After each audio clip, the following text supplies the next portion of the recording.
Bismillahirrahmanirrahim. Assalamualaikum warahmatullahi wabarakatuh. Innal hamdalillah nahmaduhu wa nasta'inuhu wa nastaghfiruh wa na'udzu billahi min sururi anfusina wa min sayyiati a'malina. May yahdihillahu fala mudhillalah wa may yudlil fala hadiyalah. Asyhadu an la ilaha illallah wahdahu la syarikalah wa asyhadu anna Muhammadan abduhu wa rasuluhu alladzi la nabiyya ba'dah. Allahumma shalli wa sallim wa barik ala Muhammad wa ala alihi wa sahbihi wa man tabi'ahu bi ihsanin ila yaumil qiyamah. Ikhwatu iman yang dimuliakan oleh Allah Subhanahu wa taala, tak terasa pada hari ini kita memasuki hari ketiga di bulan Ramadan. Mudah-mudahan ibadah saum kita, sholat tarawih kita diterima di sisi Allah Subhanahu wa taala. Pertama-tama mari kita panjatkan puji dan puja kita kehadirat Allah Subhanahu wa taala, yang mana pada kesempatan ini kita masih diberikan berbagai nikmat, terutama nikmat bisa bertemu dengan bulan Ramadan. Bulan yang penuh keberkahan, bulan di mana dilipat gandakannya pahala, dan bulan di mana ditutupnya pintu-pintu neraka. Ikhwatu iman yang dimuliakan oleh Allah Subhanahu wa taala, kita sebagai manusia tentu harus berbangga diri karena kita adalah ciptaan Allah yang Allah muliakan dari makhluk-makhluk yang lainnya. Salah satu kemuliaan manusia adalah Allah memberikan kita suatu nikmat yang tidak diberikan kepada makhluk lain, yaitu nikmat akal. Dan juga Allah memberikan kepada kita, kepada umat manusia dan kepada seluruh ciptaannya, yaitu utusan yang diutus, yaitu utusan kita, utusan Allah, Nabi kita Nabi Muhammad SAW, yang membawa sebuah wahyu, sebuah risalah untuk seluruh alam.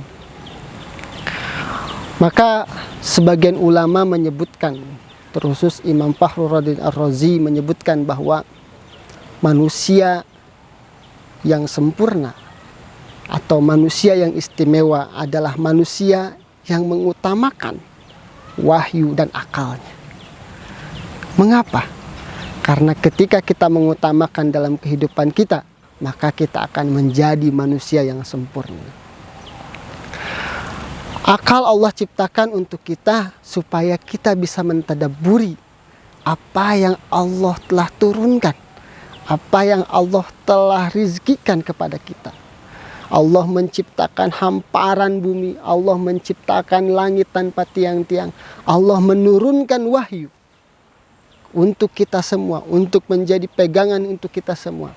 Maka pergunakan akal kita untuk mentadabburi ayat-ayat Allah. Karena Allah mengancam dalam Al-Quran, barang siapa orang yang tidak menggunakan akalnya untuk mentadabburi ayat-ayatnya, maka ancamannya adalah neraka jahanam. Bahkan kita sering melihat dalam akhir-akhir ayat dalam Al-Quran, Allah menyebutkan, afala ta'qilun, afala tadhakkarun. Apakah kamu tidak mempunyai akal?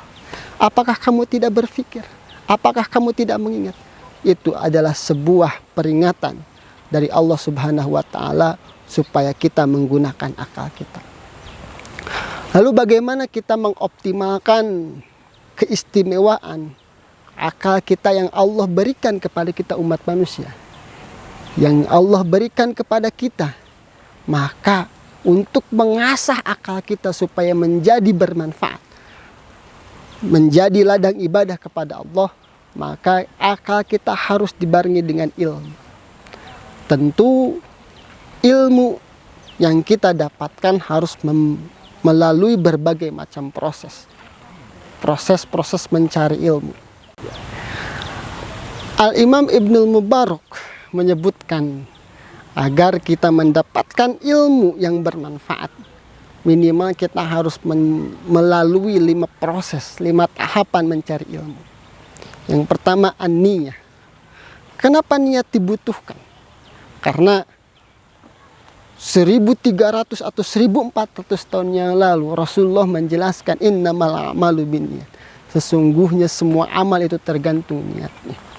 Bahkan setelah Rasulullah wafat, ada kalangan-kalangan dari ilmuwan-ilmuwan barat yang menyebutkan bahwa manusia itu disetir oleh orientasi seksualnya.